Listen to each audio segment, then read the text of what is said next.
Hello, very good morning to all, and welcome to today's Daily Dose of Market Insights. I'm Kelvin here again.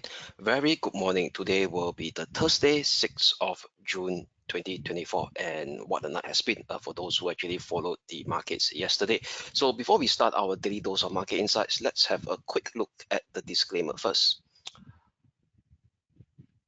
All right, leverage trading carries a high degree of risk and may not be suitable for everyone. Losses can exceed deposits. This presentation is not an offer or solicitation to buy or sell, no financial advice or recommendation for any investment product, as well as any forecast, prediction, or projection in this presentation is not necessarily indicative of the future or likely performance of the product. This advertisement has not been reviewed by the Monetary Authority of Singapore. Okay, so so before we jump straight into the short-term technical outlook, I know that some of you guys are pretty much eager. After yesterday, the S&P 500 and the Nasdaq 100 spiraled all the way upwards to fresh all-time high. But before we jump straight into that, let's have a recap of what has taken shape yesterday first in terms of news flow, economic data release, as well as the longer term fundamentals and intermarket dynamics. So let us start with the news flow and economic data releases first. So before that, let me check my screen. So I hope that the screen is working. Okay, you guys could see the screen so far, so good. Okay, now let's look at yesterday's economic data releases over here. All right. Okay, good. So that you guys could see the screen. Okay, so all right. So yesterday there are actually two economic data releases that I want to highlight, primarily focusing on the US economy and also directly impacting the US Federal Reserve stances in its monetary policy going forward. So first and foremost will be this ADP employment change. Okay, let me expand my screen so that you guys could see clearer. Yep. It should be large enough. Okay, so this is the ADP employment change. So ADP employment change tend to be released 2 days earlier during the week of the US non-farm payroll release, which is due on tomorrow. Okay, right before the start of the US session on Friday, tomorrow. ADP is slightly different from, obviously not slightly, in fact, different from non-farm payroll, because non-farm payroll is compiled by the official US government bodies, whilst ADP is compiled by a private organization. All right, and the calculation is slightly different as well, but market participants will tend to use ADP employment change data as a prelude to the NFP data releases. Okay, it's not necessary that all 100% of the time they move in the same direction, but it do have a market moving impact, at least on a short-term intraday basis. So yesterday, the ADP employment change data came in softer than expected. That means market is expecting 175K jobs added for the month of May, but it actually went down lower to 159K jobs added, and also came in below 188K jobs added in the previous month of April, and that was also revised downward from 192K. So if you look at the trend of the ADP employment change in the past couple of months, it has been rather lukewarm, okay? And since March, it has been slowly inching downwards, all right? And if you look at the 5-year trend, okay, it's kind of pretty flattish. So what it means that over here is that it, based on this ADP latest employment change data, that means it's telling us that the US labor market is not very hot, or neither very bad. So it's in the middle. That means, i.e., the Federal Reserve supports the Federal Reserve in enacting at least an interest rate cut, all right, because of it's neither here nor there. That means it's not too hot, because if it's too hot, that means there's a lot of jobs being added as the months goes by for the month of May. That means it will be very challenging for the US Federal Reserve to ignite a interest rate cut in 2024. So because of this neither here nor there numbers, that means it's in the middle. It's also not too hot and not too cold in terms of the ADP employment change data that we have so far in the month of May. It actually supports this potential interest rate cut in the month of September for the FOMC meeting, September FOMC meeting. So that actually also lead to a potential, we call it a liquidity boost to the US stock indices that rallied yesterday. And one more data I want to share with you all is this ISM services PMI. So as you know that the ISM services PMI is much more important than the manufacturing PMI that was released 2 days ago on Monday, because the ISM services PMI is telling us the health of the services sector in US. As we know that services activities made up of 2/3 of the US economy, so definitely is much more important than the manufacturing PMI. And the services PMI actually indicate to us the market actually went back to the expansionary mode after the April scare of slightly dipping below 50, which is at 49.4. So it bounced up much higher to 53.8 for May, way much higher than 50.8.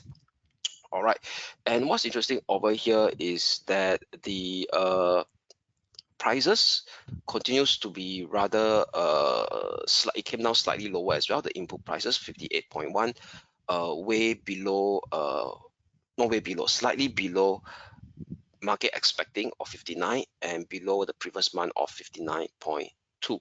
And if you go to the, okay, let me share with you, we could actually go back to this figure called ISM. Okay, there's this website called ISM services.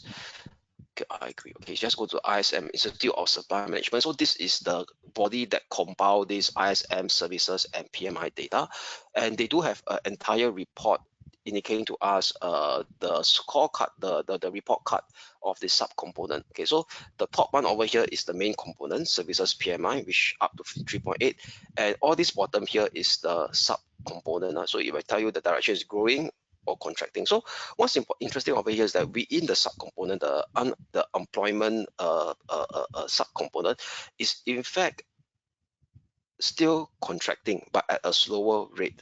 All right, that means this is actually survey-based data collection, not actual data. That means ISM will actually give a poll to various businesses that is operating in the services sector in US. So they will poll them, what is your view on the US economy? What is your new orders? What is your business like? And are you hiring more employees going forward? So this part of how the data is being calculated is based on a survey base, right? So survey based data tends to be a bit leading compared to actual data, all right? So for the employment subcomponent is actually contracting. Why? Because it's still below 50, but it's contracting at a slower pace. All right, at 47.1 versus 45.9 in the recorded in the previous month of April. And what's interesting over here is the prices component is also increasing as well, 58.1, but increasing at a slower pace. So net overall, right, it tells us that the services activity is still robust. That means, i.e., the US economic growth is still on the firm footing, given the fact that services activity made up of 2/3 of the US economy. And on top of that, we are not seeing any signs of a drastic employment, we call it slack coming forward into the US economy, because the employment subcomponent is contracting, but it's at a slower pace. And also the risk of input prices caused by the services sector, indicated by the prices subcomponent, is not increasing at a faster rate. All right, so that's also positive as well in terms of economic growth. So that also supports this potential first interest rate cut to come in the September FOMC meeting. All right, so net overall, it's actually a booster for risk on behavior based on these two economic data yesterday. So now let me touch on the performance of the cross asset classes. So the performance on the cross asset classes over here, what we could see is a very strong rebound on the S&P 500. So those who actually follow our those of market insight, that shouldn't be a surprising, because since this since late last week, we have been looking out for this potential rebound in terms of a intraday technical analysis perspective. So this time around, the rebound took shape much earlier at the start of the US session. Very similar on the Nasdaq 100 as well. And the Dow Jones Industrial Average also rebounded, but it actually underperformed yesterday. So the top performer was the Nasdaq 100, up 2% yesterday. Followed by the S&P up 1.18%, and the Russell up 1.47%. And the Dow Jones underperformed with only a gain of 0.25%. And what's the reason causing the outperformance of the Nasdaq S&P against the Dow Jones? Is because of the AI component stocks or semiconductor stocks that has a higher weightage inside the Nasdaq 100 and the S&P 500. So if you look at yesterday's the heat map of the S&P 500, we see Nvidia being the market leader within the mega cap technology stock that is driving the risk on performance in the S&P 500 and the Nasdaq 100. So Nvidia is a significant contributor to this ongoing risk on environment in the major US stock indexes. So later I'll share with you all, I covered the intermarket analysis, how NVIDIA technical analysis look like, and why is it important. All right, so bear with me for a few seconds. So let me share the heat map first. So we could see that this particular S&P heat map, intraday performance heat map yesterday, NVIDIA again leading the fort, plus 5%, okay, 5.2%. And how do I look at this heat map is that as long as any stock has a bigger area, it represents a bigger market cap weightage inside the S&P 500. Okay, so this is what I mean. So NVIDIA very clearly is a bigger space, a bigger box within the semiconductor as well. So if you look at the top here, semiconductor, so this is the entire semiconductor industry that is having a significant influence on the S&P 500. So the entire industry box will represent that sector market cap weight inside the S&P 500. Okay, so this is how you view a heat map. All right. So some of you ask me what does that particular area of the box stands for? It represents market cap. All right, market cap weightage.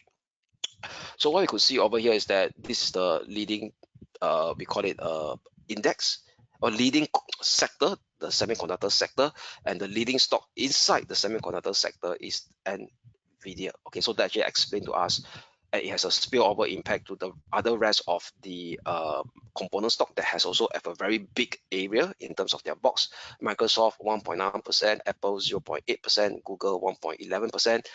Metal at 3.8%, Amazon 1.08%. All right, and you realize that Tesla now the weightage is getting smaller and smaller, by indicated by a very small box right now, because its market cap weight has greatly reduced since 1.5 years ago. All right, it's no longer the market leader anymore as compared to it was during the pandemic period. All right, and okay, so that's for the performance. And now let us now look at the other performance of other major assets like the dollar. So the dollar within our expectation actually continues to slide. All right, that's within our expectation. So the dollar index yesterday broke down below the 200-day moving average, and which is at 104.20. It broke retest and broke today. It broke down below it. Okay, so indicating to us dollar weakness going forward. So this dollar weakness as represented by the US dollar index retesting and pushing down lower the 200-day moving average. That also supports risk on behavior as well. And what's interesting over here is that if you look at the US 10-year government bond yield, also finally broke down the 4.32% key pivotal support level. All right, so now this is no longer being supported, it should be in red.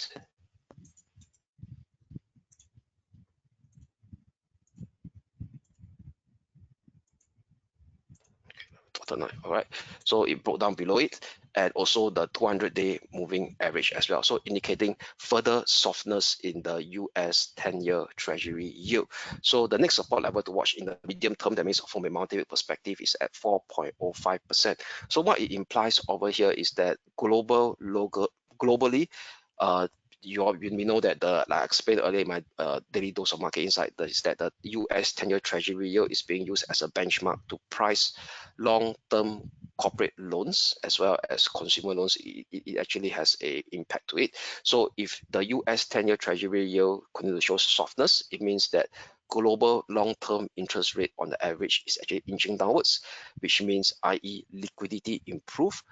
It represents a risk-taking behavior because of leverage is cheaper to obtain right now due to a softer US 10-year Treasury yield in the medium-term perspective. So that actually also supports this yesterday's risk-on behavior in the US stock market. And with the weakening dollar, we start to see a push up in gold as well, holding above the 2,320. So gold, if we later I'll share you right now as we are speaking, they are finally broken up above the 20-day moving average that has been resistant it since the start of this week, which is the 2,360 level. All right. So with that, that's pretty much sum up the fundamental, the news flow, economic events, as well as the performance of the various cross asset classes. No, now let me take you to the intermarket dynamics. Okay, starting with NVIDIA. So why NVIDIA is important right now if we are looking at the US stock indices perspective. All right, so let's look at NVIDIA. All right, so starting NVIDIA, let us start with its market cap first. All right.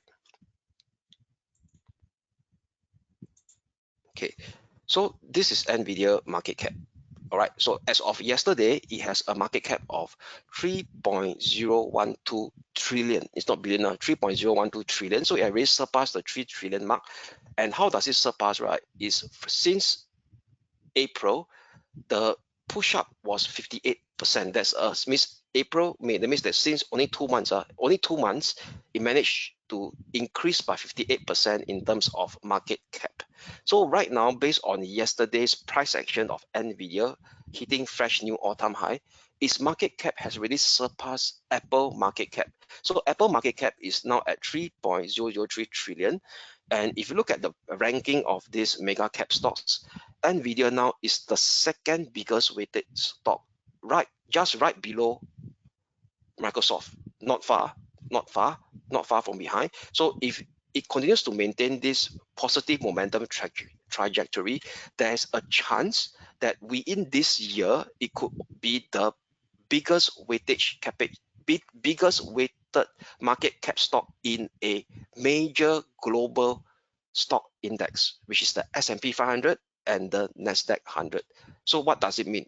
Okay, so if you look at portfolio allocation, let's say if I'm an active fund manager looking in the global equity space, in order for me, my fund to perform positive and beat my benchmark, I need to allocate more allocation to NVIDIA right now because it has a higher weightage. And how about passive ETF? Talking about those smart beta ETF that try to actually adjust according to the momentum factor, and tactical ETF. They also need to actually allocate more weightage into NVIDIA. So overall, right, it creates this kind of liquidity cascading impact into the market. That means if NVIDIA continues to go up higher and higher, the liquidity cascading effect is positive and it will be like an elevator up impact. But now this is the big risk. If NVIDIA starts to disappoint the market in terms of earnings surprises on the downside, and given the fact that it has a liquidity cascading impact right now, like I explained earlier, because its market cap weightage is getting higher and higher, and it's sitting inside an important global benchmark stock index. If NVIDIA faces an adverse firm-specific event factor, perhaps it could be an earnings downgrade or whatsoever, this liquidity impact on the global stock market space, it will have a negative impact. So instead of an elevator up, now it will have an elevator down effect. So it works both ways. So that's why for us right now, if we are looking at a US stock market perspective, we cannot ignore NVIDIA. It's too big to be ignored because of its significant impact of this liquidity cascading impact due to its rapid rise in its market cap. All right, so this is the very important intermarket dynamics. Now let us immediately look at the technical chart of the NVIDIA.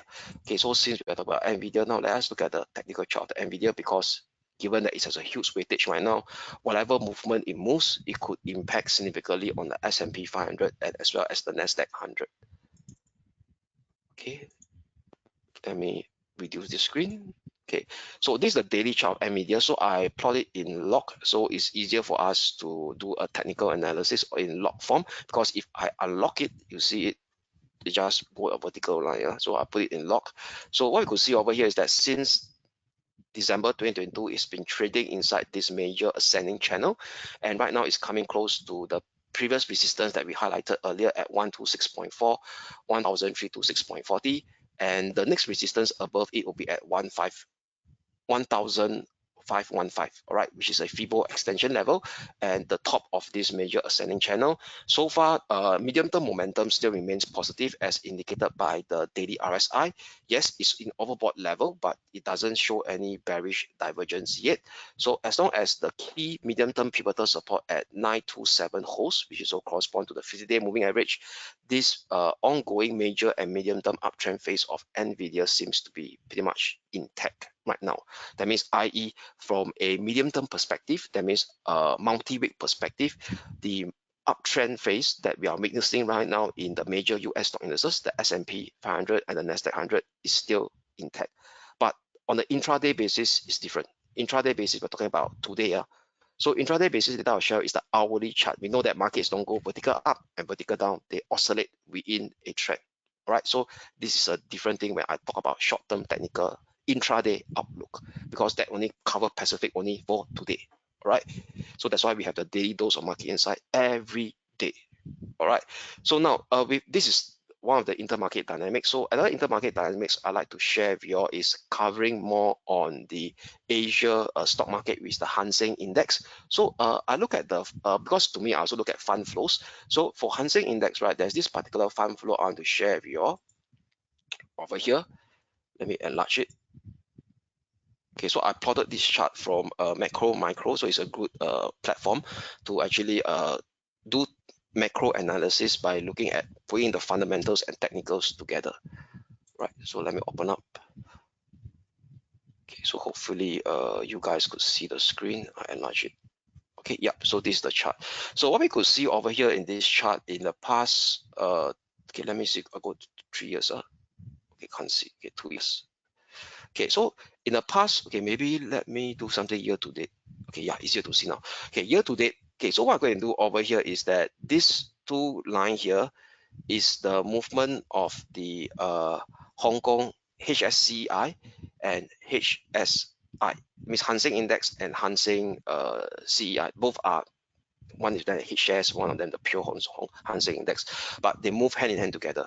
And one share with you all is since end of May this year, both of them actually did a strong rebound and kickstart the medium-term uptrend. And this kickstarting of the medium-term uptrend is being led by flows from the Hong Kong, Shenzhen, Shanghai Stock Connect program. So we call them the China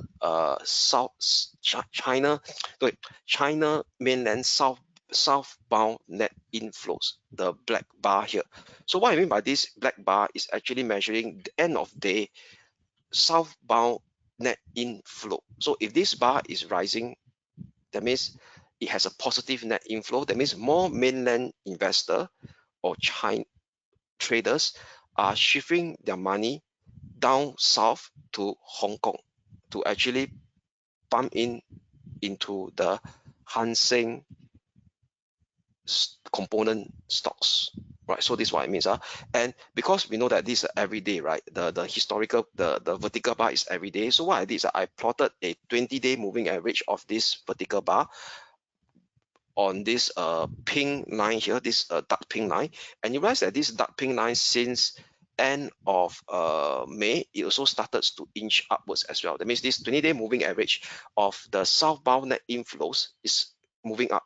So it actually shows us that mainland China investor or trader has a growing optimism towards Hong Kong Hang Seng component stocks, which it means from a flow perspective, it's actually supporting this ongoing medium-term uptrend phase in the Hang Seng index.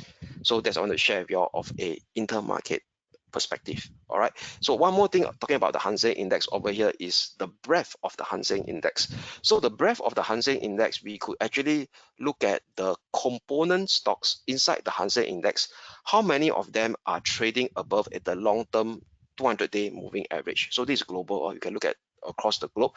So Hang Seng index over here. So let me pull it. Okay, this one. This will be the Hang Seng, Hong Kong Hang Seng. So what you could see over here, right? If I put it down on your screen, so hopefully it's explained. Let me expand it so that you guys can see better. Okay, so this should be very clear. Okay, good. So this is Hang Seng. So in the last 3 months since March, April, May, the component stocks inside the Hang Seng index, the number of them in percentage term is gradually increasing. From March, 38%, April, 48%, and right now, last month in May, 61%. That means there are more component stocks inside the Hang Seng index is trading above their respective 200-day moving average. So that means over here is also the market breadth is positive for the Hang Seng index by looking at this breadth analysis, i.e. it also supports the medium-term uptrend that is taking shape on the Hang Seng index as well. So this is something that I like to share with you all. All right. Okay, very interesting chart. Okay, so now with that, that pretty much sum up the intermarket dynamics as well as the flow analysis that I think this is the first time that I'm doing it for the daily dose of market insights. So it's another perspective of how I look at things. All right, so from there now let us now jump straight to the short-term technical outlook on the various cross asset classes, starting from the FX market first. So as I show you all, the dollar strength was continued to weaken yesterday. So within our expectation, the euro dollar continues to bounce. All right, so let's start with the euro dollar first. Okay, euro dollar. Good. Okay, now let me expand my screen so that you guys could see. Okay, so this is the chart of the hourly chart of the euro dollar. So what's interesting over here is that yesterday the euro dollar bounced right at the first support that we highlighted, slightly above the short-term pivotal support that we have at 1.0840. So still no change. We still maintain that short-term intraday bullish bias on the euro dollar as long as it didn't surpass below 1.0840 level. And what we could see over here is that it's been trading in a medium short-term intraday minor uptrend that I drew from the low of 31st of May, right? And also the hourly RSI going to shape higher high as well, indicating to us that short-term bullish momentum remains intact. So next resistance to watch for sure will be at 1.0925/1.0940. A breakout above this level exposes the next near-term resistance at 1.0950. We also confluence with the upper limit of this minor ascending channel that I drew. Only hourly close below 1.0840 will invalidate today's short-term intraday bullish bias on the euro dollar to kickstart another round of choppy minor corrective decline to expose the next near-term support area at near-term support level, at 1.0810, which is the swing low of last Friday. A break below it exceeds 1.0790 next, which also confluence with the 200-day moving average. That's for the euro dollar. Sterling dollar. So sterling dollar going to inch up higher and almost retesting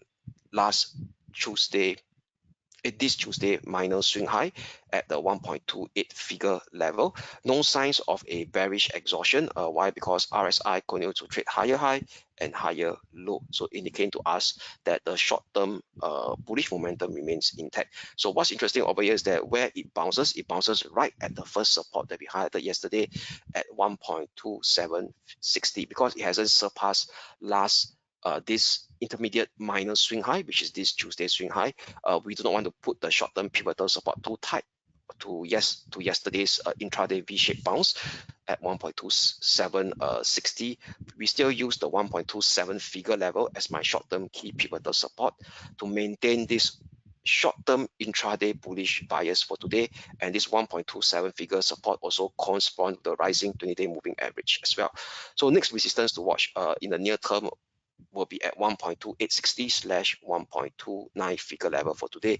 We also confluencing with the upper limit of this minor ascending channel that I drew from the low of 23rd of April this year. So however, only an hourly close and a breakdown below 127 figure level will invalidate today's short-term bearish bias on the sterling dollar to see another round of minor corrective decline to expose the next near-term support area at 12670/12640 level. A breakdown below it exposes 126 figure level, which also confluence with the rising 50-day moving average. All right, so that's for the sterling dollar. Asia Pacific currency, let's start with the dollar yen. So dollar yen actually retraced as expected. Still recall that yesterday we do see a sign of a minor bounce, and this minor bounce actually take shape and hit right at the 20-day moving average, right below our short-term pivotal support at 15660. It then surpassed below it before inching down much lower. All right, so with that, no change, still maintain that short-term bearish bias on the dollar yen using 15660 for sure. This is a very important short-term pivotal resistance to maintain this intraday bearish bias on the dollar yen. First support level to watch will be the revisiting of that 15460 level, which is the 50-day moving average. I think it's a support as well. A break below 15460 exposes the next near-term support at 15370 in first step, which is the minor swing low of 16th of May. Only an hourly close above 15660 will invalidate today's short-term intraday bearish bias, on the dollar yen to see a squeeze up to retest 15750 and potentially even 158 figures /15830 level. So that's for the dollar yen.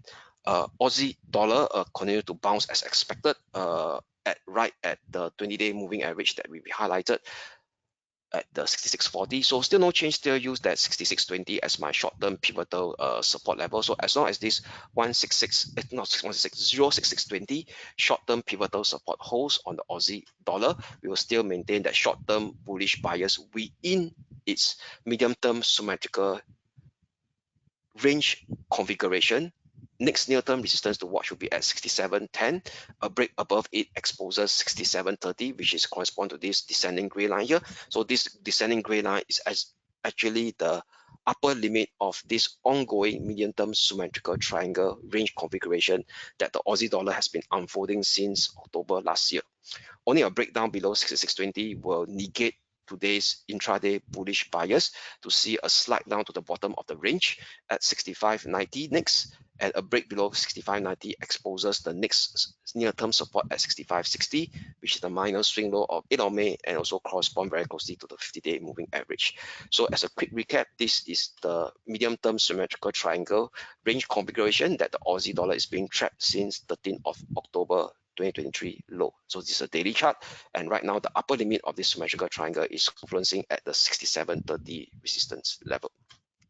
Okay, that's for the Aussie dollar. So net overall, what we could see over here is today's short-term intraday technical outlook still has elements that could see further potential dollar weakness on an intraday basis. All right, so now with that, let us now straight away jump straight to the major stock indices short-term intraday technical outlook, starting with the Asia stock index, Hong Kong 33, which is the Hang Seng index. So Hong Kong 33 continues to inch higher. That means trading in a series of higher low, what we could see over here. So I don't want to tight the short-term pivotal support level. So short-term pivotal support level remains the same as yesterday, 18,060. So as long as 18,060 short-term pivotal support holds for now, perhaps we could have a first support level slightly higher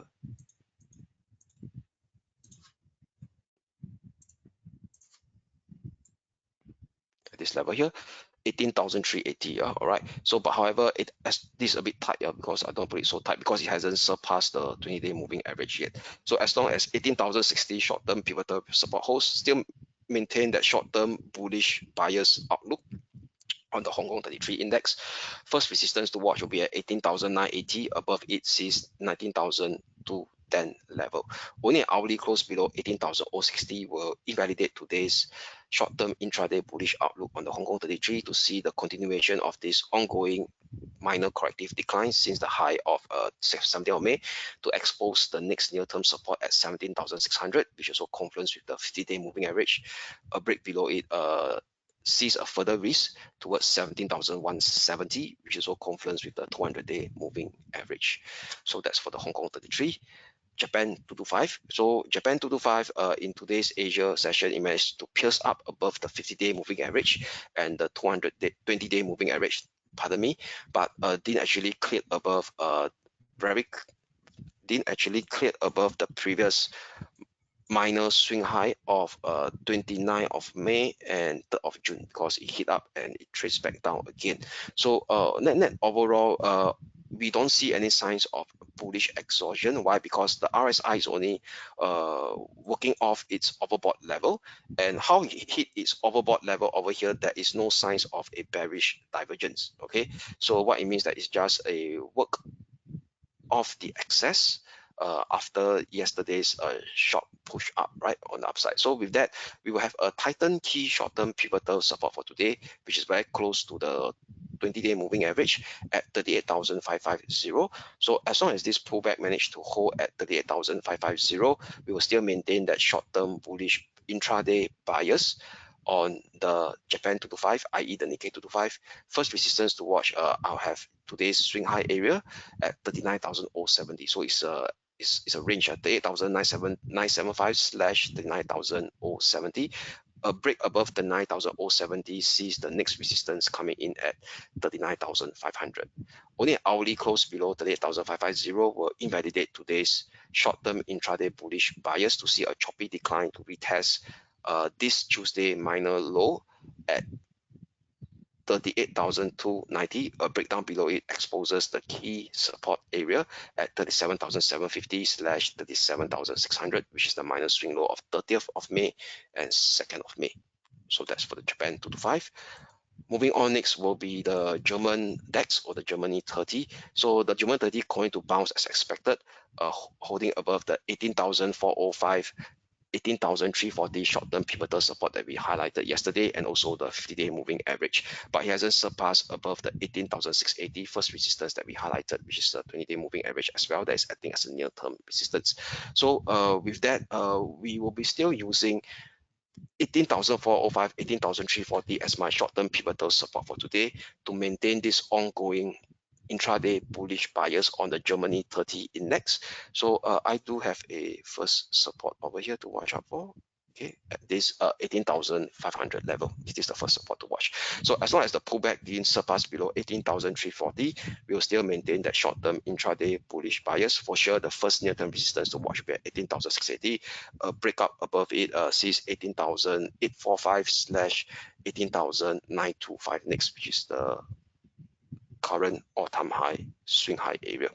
Only an hourly close below 18,340 will invalidate today's short-term intraday bullish bias to kickstart another round of minor corrective decline phase again to expose the next support area at 18,175. So that's for the Germany 30.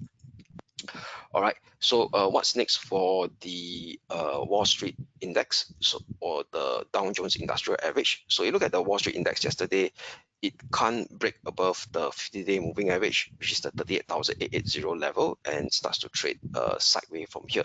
So what we could see over here is that there's actually a slight bearish divergence, all right, as being seen on the hourly RSI. Okay, close to the overbought level.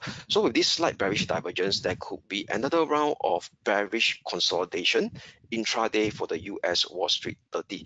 So with that, right, I'll be using this support zone here, which is the 38,970, 39,130, which is the 20-day moving average, I think, as a resistance. So this, pardon me, this will be my touchline bell time twisting. That means 38,970/39,130. This will be my short-term pivotal resistance for today for a potential intraday bearish setback on the US Wall Street 30. First support level to watch 38,555. a breakdown below it exposes 38,280 next. That means it's consolidating inside this minor sideways range, all right, to the bottom of the range. Okay. However, an hourly close above 39,130 level will invalidate this short-term intraday bearish setback scenario to kickstart a much more forceful recovery to see the next resistance coming in at 39,390, and above 39,390 sees this over here. Okay, sees 39,730 next. Okay, so that's for the US Wall Street 30, i.e. Dow Jones Industrial Average. Nasdaq 100. So Nasdaq 100 pierced up strongly as expected and hit the 19,055 resistance level. And right now it's coming very close to the 19,160, 180 resistance level that we highlighted previously. All right. So with that in mind over here, this could be the start. This could be the push up. Yesterday, very strong push up is a minor wave 3 impulsive move. That means from here, wave 1, wave 2, wave 3, and the wave 3 target is coming very close. If I now do the Fibo retracement to share with you all, at the 1.618 level, slightly above the 19,160, 19,180 predefined resistance that I highlighted since the start of this week. Now it's at 19. So I'll be using this 19,230 as my short-term pivotal resistance level. So since this is a 1.618 level, there could be a chance of a wave 4 unfolding first. That means a minor intraday bearish setback scenario. And also given the fact that the hourly RSI is at the extreme overbought level that surpassed the previous overbought level on 16th of May previously. Okay, but you could see over here, okay, it's much more, it goes up much higher. Okay, much higher. Okay, much higher than the previous overbought level. So it's rather extremely overbought. So increasing the chance of at least an intraday bearish setback, and given that it's coming very close to 1.618 wave 3 minor wave 3 target. All right, so using 19,230 as my short-term pivotal resistance for today, we'll be flipping to a short-term intraday bearish bias for the potential minor bearish setback scenario to unfold. That means the wave 4, minor wave 4 pullback to unfold. First support level to watch will be this minor swing higher at formal minor swing at 28th of May, acting as a support level at 18,910 level, followed by 18,820 / 18,720. Okay, it's a range. Okay, so let me remove out this extension. So if I do the Fibo retracement of the potential wave 4 from here, that 18,820, 18,720 confluence with the 38% and the 50% Fibo retracement as well. All right, only an hourly close above 19,230 will invalidate today's bearish bias on that potential minor corrective bearish pullback scenario to see the continuation of the impulsive up move towards the next intermediate resistance or near-term resistance at 19,400 / 19,425, followed by a breakout with it, followed by 19,570 next. All right, so that's for the Nasdaq 100. So overall, what we could see over here is that the other major indices ranging from the Hang Seng Index, the Japan 225, the German 30s are still holding above their respective key short-term pivotal support levels. So we will maintain that short-term bullish bias intraday. But however, for the US major stock indices, there are signs of at least a intraday minor corrective pullback. So for an intraday basis for today, we'll be flipping to a short-term intraday bearish bias for this potential minor corrective pullback to unfold on the US Wall Street 30 and the Nasdaq 100 indices. All right. Now, spot gold, XAU / USD. So I could see over here is that today's Asia session, it managed to do a breakout above the 2,360 level. That is the near-term resistance that has been capping the bull since 28th of May, and also the 20-day moving average breakout above it. So this one here will no longer become resistance. So that could be the first support level to watch. Okay, for today. Okay, put it slightly, yeah, this level here, slightly below 2,354. So with that, breaking out of the 20-day moving average with an hourly close above it. So I'll be using a tighter key short-term pivotal support for today at 2,338. We also confluence with the rising 50-day moving average. So as long as the pullback didn't surpass below 2,338, we will still maintain a short-term intraday bullish bias on XAU/USD Gold. The next resistance to watch will be at 2,382. Above it sees the next near-term resistance coming in at 2,407. Only an hourly close below 2,338 will negate today's intraday bullish bias on gold to see a slight to retest 2,320/2,307 support. Next, a breakdown below 2,307 exposes the key medium-term support at 2,280. All right, so that's for gold. What we have for WTI crude, still recall that WTI TI crude, West Texas oil crude, because of this very steep push down, we are expecting at least a counter trend rebound to take shape, and the counter trend rebound actually evolves as expected. All right, so what we could see over here is the midst of doing retracement of this steep down move.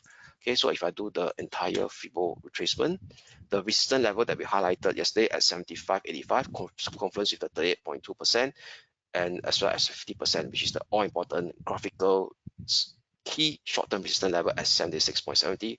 Why important? Because previously it was supported on 15th of May, 24th of May, and as well as 3rd of June, right before the OPEC Plus announcement. Then thereafter it can't survive and it plunges all the way down after the announcement of the OPEC Plus meeting. All right, so with that, since the price has really bounced out a fair bit from yesterday's low, I will have a tightened key short-term pivotal support for today, 73.90, which was yesterday's minor congestion area. Breakout turns into a pullback support. So as long as 73.90 tightened key short-term pivotal support holds, we will still maintain that short-term intraday bullish bias on the West Texas oil. Resistance to watch unchanged at 75.85, followed by 76.70. Only an hourly close below 73.90 will invalidate today's short-term intraday bullish bias on West Texas oil to kickstart potentially another round of bearish momentum unfolding, retesting this Tuesday swing low at 72.90/72.36. A breakdown below it exposes 71.35 level. Okay, so what 71.35 level will be this minor swing low of 6th of February, 15th of January, and 17th of January. Okay, so that's West Texas oil. All right, so with that, we have covered the entire short-term intraday technical outlook on the broad-based key cross asset classes.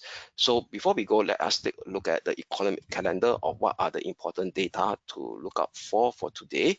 So for today, there will be the all-important ECB announcement. So ECB announcement in terms of their monetary policy stances, no change. It has been pretty much well telegraphed into the market. So market now has more or less fully priced in a 25 basis point cut on the deposit rate to bring it at 3.75%, and on its main refinancing rate to 4.25%.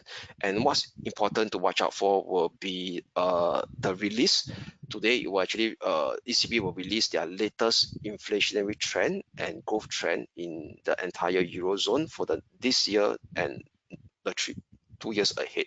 So if the inflationary trend continue to point downwards as according to their forecast, it could indicate to them they are much comfortable of enacting another interest rate cut before 2024 ends. So that will come likely in the September meeting.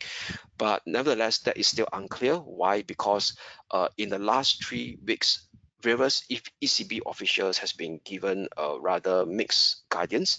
Some of them are wanting interest rates in the Eurozone to remain restrictive after today's well-telegraphed interest rate cut. So it's very important to see where are the forecasts, inflation trend forecast like and growth forecast like in Eurozone released by the ECB officials right after today's ECB decision at 8:15 p.m. Singapore time. And also the press conference is important to hear as well from President Lagarde at 8:45 p.m. Singapore time. All right, so that's for the euro. So with that, it will be a pretty much a quiet session. All right, so ahead of tomorrow's daily dose, we do have some data to look out for at 7:30 a.m. will be Japan household spending. So that's going to retail spending at 7:30 a.m. Singapore time, and we do have external trade data or external demand data out from China, export and imports for the month of May. That's coming up at right at 11 a.m. Singapore time tomorrow. Okay, so with that, that covers much ground for today's daily dose of market insights. So that's with me, Kelvin here, signing off. So I wish you all a great day ahead, and we shall speak again tomorrow. Thank you.